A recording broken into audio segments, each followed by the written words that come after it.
Ce soir, le système solaire retient son souffle. 3I Atlas, le troisième visiteur interstellaire confirmé, s'apprête à frôler Mars à seulement 0,19 unités astronomiques, tandis que tous les orbiteurs martiens se mobilisent pour en percer les mystères. Mais ce n'est pas un simple survol.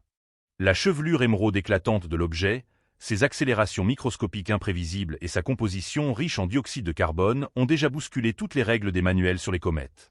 Les télescopes terrestres s'apprêtent à perdre le signal, ne laissant qu'une poignée de sondes martiennes entre l'humanité et la réalité. 3I Atlas est-il une comète excentrique ou une création artificielle qui redéfinit ce que nous entendons par extraterrestre? Au moment où le décompte atteint 0, les indices, fragmentation, impulsions anormales, anomalies spectrales, pourraient transformer notre vision des voyageurs stellaires. Les prochaines heures révéleront-elles l'extraordinaire, ou démontreront-elles que la science garde encore le dernier mot? 6 heures. C'est la durée de la fenêtre avant que la vue terrestre sur 3I Atlas ne disparaisse derrière le Soleil.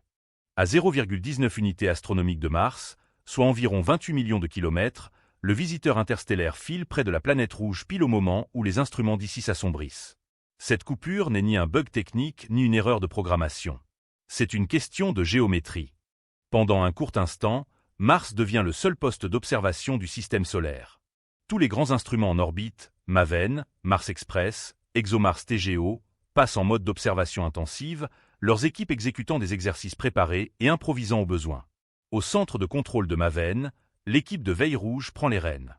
Ce sont les spécialistes des imprévus, ceux qui gèrent les arbres de décision pour chaque anomalie imaginable. Dans les heures précédant l'obscurcissement, ils s'entraînent à basculer rapidement entre les mesures scientifiques standards et la spectroscopie en rafale, prêts à ajuster si un éclair soudain ou une alerte à débris apparaît sur les écrans.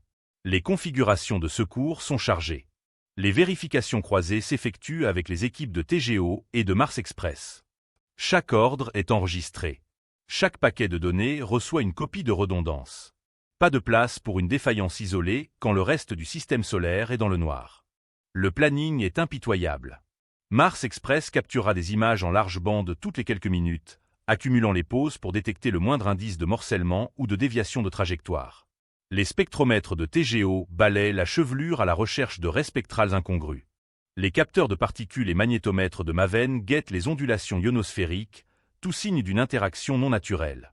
Les budgets d'énergie et de télémétrie de chaque vaisseau sont poussés à l'extrême, avec des créneaux d'observation négociés jusqu'à la minute près. Si un nuage de débris menace, Mars Express basculera en mode d'observation sécurisé, renonçant à des données pour assurer la survie. Le seuil d'annulation est fixé à 30% au-dessus du dernier pic de densité mesuré. L'intervalle d'obscurcissement terrestre n'est pas qu'un simple vide de communication. C'est un examen pour tout l'appareil de la science planétaire. La coalition de veille rouge sert de centre nerveux, transmettant ordres et données via des fenêtres de relais étroites, veillant à la santé des instruments et coordonnant avec les atterrisseurs en surface comme Persévérance et Zuron. Dans les salles de contrôle, les horloges défilent en synchro avec l'approche de la comète. Dehors, les réseaux d'amateurs scrutent les premiers signes d'un pic photométrique, prêts à envoyer les infos vers le réseau mondial d'alerte. Pendant ces 6 heures, le sort de l'observation et la réponse à la question de savoir si 3I Atlas est une bizarrerie cosmique ou une œuvre ingénierie dépend de la performance d'une poignée d'orbiteurs et de leurs équipes. L'urgence est palpable. La marge d'erreur, infime. À mesure que la fenêtre se resserre, chaque seconde pourrait marquer un virage décisif. Une série de signaux inexpliqués accompagne 3I Atlas depuis sa détection initiale. Les premiers indices proviennent d'un télescope amateur à Pune, en Inde, où Priya Ralo, une astronome citoyenne, a repéré un point récurrent dans la courbe de lumière, s'illuminant et s'estompant avec un rythme que aucun manuel de comète ne pouvait justifier. Son message a attiré l'attention, mais les singularités se sont multipliées au fur et à mesure que les observatoires pro entraient en lice. Les relevés photométriques montrent une brillance qui grimpe par intervalles trop réguliers pour un dégazage aléatoire. Ces pulsations, espacées de manière presque identique, contredisent les flambées sporadiques et irrégulières des comètes ordinaires. Chaque sursaut surgit avec un début net et une décroissance précise, comme actionné et éteint par une force invisible. Même en approchant du Soleil, la périodicité reste intacte, sans altération due à la distance ou à l'éblouissement solaire. La spectroscopie a apporté une autre révélation. Au lieu des raies familières de vapeur d'eau, la signature dominante dans tous les spectres est le dioxyde de carbone. Le rapport dioxyde de carbone au dépasse 8h01, un ordre de grandeur au-dessus des comètes les plus riches en volatiles. Cette empreinte chimique est si exceptionnelle que les simulations en laboratoire peinent à la reproduire. À côté du dioxyde de carbone, la chevelure brille d'un vert émeraude, culminant à 516 nanomètres. Cette teinte se maintient sur tous les instruments, validés par des spectrographes terrestres et orbitaux. Les coupables habituels, bandes de signes du C2, émissions de monoxyde de carbone et plus, n'expliquent ni l'intensité ni la constance. Les raies d'émission du nickel, notamment à 337 et 380 Nm, surpassent celles du fer avec des facteurs d'intensité 4 fois supérieurs ou plus, inversant ce qui est observé chez tous les comètes connus du système solaire. L'imagerie et la polarimétrie apportent une couche supplémentaire d'analyse. La luminescence verte de la chevelure s'accompagne d'une branche de polarisation négative prononcée, une caractéristique plus typique des astéroïdes que des vagabonds glacés. Les queues de poussière indiquent des grains plus volumineux et plus lents que la norme cométaire, avec des trajectoires qui défient les modélisations classiques. Ces particules évoluent en une large courbe paresseuse, comme si elles étaient libérées par un processus qui distribue la masse par impulsion contrôlée, plutôt que par des éjections chaotiques. Parallèlement, le suivi astrométrique enregistre de minuscules accélérations, de subtiles corrections de trajectoire qui ne correspondent à aucun profil d'Oudgassing connu. Chaque petit ajustement coïncide avec une pulsation de luminosité, évoquant un lien entre éclat et déplacement. Aucune anomalie isolée ne se tient seule, mais leur ensemble dessine le portrait d'un objet qui échappe à toute classification basique. Chaque ensemble de données, photométrie, spectroscopie, astrométrie, alimente le dossier croissant des énigmes. Les preuves s'accumulent, en attente d'une interprétation unifiant tous les éléments. La plupart des planétologues ont débuté avec les outils les plus élémentaires, physique et chimie. 4 hypothèses principales, chacune ancrée dans des modèles validés, ont été confrontées aux bizarreries accumulées de Oumuamua, Atlas. La première évoque une chimie forgée dans le froid extrême. Selon cette perspective, Oumuamua, Atlas s'est formé loin de toute étoile, là où l'eau gèle et où le dioxyde de carbone, le monoxyde de carbone et des glaces plus rares prédominent. Les comètes de la nuage d'Oort suggèrent ce type de composition. Cependant, aucune n'affiche un rapport dioxyde de carbone aussi extrême, dépassant 8h1. Néanmoins, l'argument persiste, l'espace interstellaire est immense et notre répertoire est limité. Un cas isolé pourrait redéfinir les limites de la chimie cométaire. Le deuxième scénario met l'accent sur la structure interne. Des poches de volatiles, des réservoirs profonds de gaz piégés, pourraient exploser lorsque la lumière solaire pénètre l'écorce. Si ces poches sont inégalement réparties, elles pourraient justifier les pulsations rythmiques de brillance. Des simulations en laboratoire démontrent que de légères variations de température suffisent à déclencher des jets soudains, parfois récurrents si les couches sont stratifiées. La régularité, bien que rare, n'est pas inconcevable pour un corps modelé par des milliards d'années d'érosion cosmique. La dynamique de la poussière propose une troisième voie. L'éclat émeraude de la chevelure et la présence de grains massifs et lents pourraient découler d'une composition poussiéreuse atypique ou d'une distribution de tailles inhabituelles. Le vent solaire et le champ magnétique faible de Mars pourraient modeler la queue, en canalisant les grains chargés vers des arcs étendus. Les modélisations des queues cométaires indiquent que, dans certaines configurations, les particules lourdes traînent en courbe indolente, reproduisant les décharges observées. La branche de polarisation négative, plus associée aux astéroïdes, pourrait signaler des grains compacts riches en carbone plutôt qu'une fleuve glacée. Enfin, certains soulignent les faiblesses de nos propres modèles. Avec seulement 2 visiteurs interstellaires antérieurs recensés, chaque nouveau venu met à l'épreuve les frontières des simulations. Les micro-accélérations et les pulsations synchronisées pourraient refléter des phénomènes physiques encore absents de nos algorithmes. Des interactions subtiles entre rayonnement solaire, dégazage et rotation irrégulière. Dans cette optique, les anomalies ne trahissent pas une intention, mais rappellent l'étendue des territoires inexplorés. Pour chaque énigme, la communauté scientifique exige d'épuiser toutes les explications naturelles avant d'envisager des options plus exotiques. Pendant ces 6 heures, Mars se mue en l'unique poste d'observation du système solaire. 3 sondes en orbite, MAVEN, Mars Express et ExoMars TRAS-Gas orbité, constituent le socle de la chaîne de preuves. Chacune déploie un arsenal d'instruments spécifiques, chargés de saisir une facette distincte du passage de Oumuamua, Atlas. Le spectrographe ultraviolet imageur de MAVEN, optimisé pour les émissions faibles, balaie le ciel à la recherche de signatures ultraviolettes dans la queue cométaire, en particulier des indices de fragmentation ou d'éruption brutale. Ces détecteurs de particules et magnétomètres, opérant à cadence maximale, surveillent les perturbations dans l'ionosphère martienne. Un pic soudain de particules chargées ou une torsion du champ magnétique pourrait indiquer une chimie plus qu'ordinaire à l'œuvre. Si la poussière ou le plasma cométaire entrent en interaction avec l'atmosphère, les capteurs de Maven seront les premiers à détecter le trouble. Mars Express, avec sa caméra de surveillance visuelle et son spectromètre ESPIA, se concentre sur l'imagerie directe. Des expositions en bande large superposées suivent la chevelure du comète, à l'affût de signes de scission ou de modification de forme. Le spectromètre, balayant de l'ultraviolet à l'infrarouge, traque les raies spectrales incongrues, les émissions inattendues ou l'absence de vapeur d'eau. Son analyseur de plasma, Aspera 3, guette les ions énergétiques qui pourraient révéler une interaction non conventionnelle entre le comète et l'environnement martien. Les spectromètres nomades et ACS d'ExoMar TGO sondent la chevelure pour des gaz traces, en quête de ratios isotopiques ou d'empreintes moléculaires contraires aux normes du système solaire. L'imagée haute résolution XIS tente de capturer des événements de fragmentation ou des jets de poussière en cours. Chaque instrument. Les données des instruments sont enregistrées avec une synchronisation temporelle précise, croisée en temps réel entre les équipes. En surface, les rovers Persévérance et Huron détectent des indices indirects, comme des chutes de poussière inhabituelles, des variations atmosphériques ou même des lueurs aurorales à l'horizon. Leurs capteurs environnementaux et caméras offrent une couche supplémentaire de preuves, quoique avec une sensibilité moindre que celle des orbiteurs en altitude.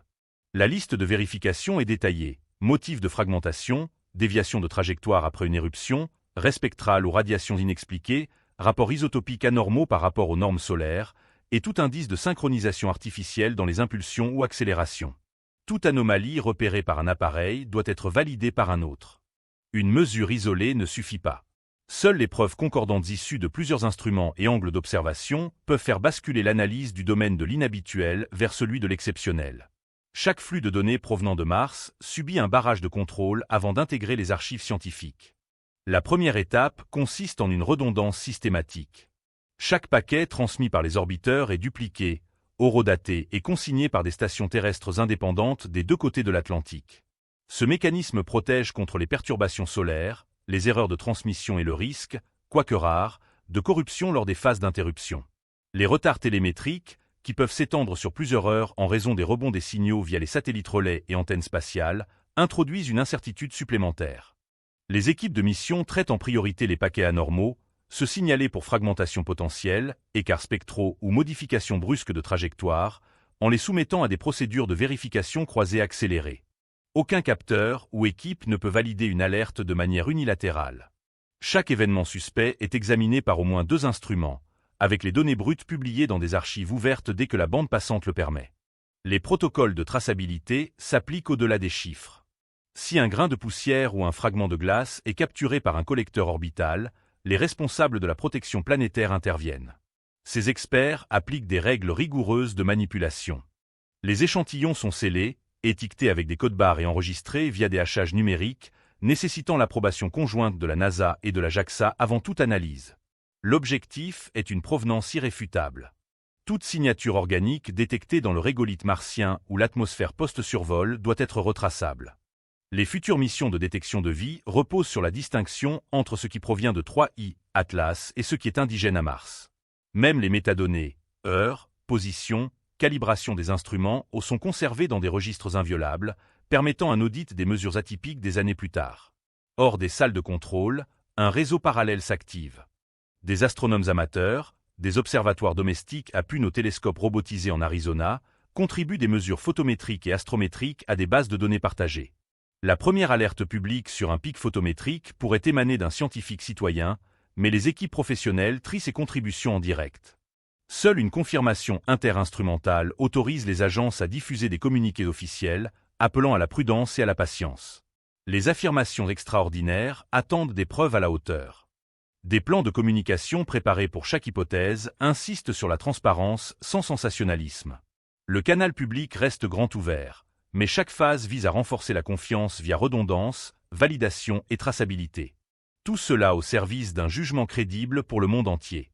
Au cœur de la salle de contrôle RedWatch, la matrice décisionnelle guide chaque délibération. 3 voies, conservatrice, dangereuse, extraordinaire, délimitent les conclusions possibles pour 3I Atlas, tandis que les flux martiens affluents. La voie conservatrice prévaut si toutes les anomalies s'expliquent par des phénomènes cométaires naturels rares, comme des poches volatiles en chaîne, des grains de poussière façonnés par une chimie exotique, ou des micro-accélérations aux confins des lois physiques connues. La voie dangereuse s'impose en cas de fragmentation ou nuage de débris franchissant des seuils critiques, avec une perte de masse supérieure à 10% ou des altérations de trajectoire imprévisibles menaçant les orbiteurs martiens.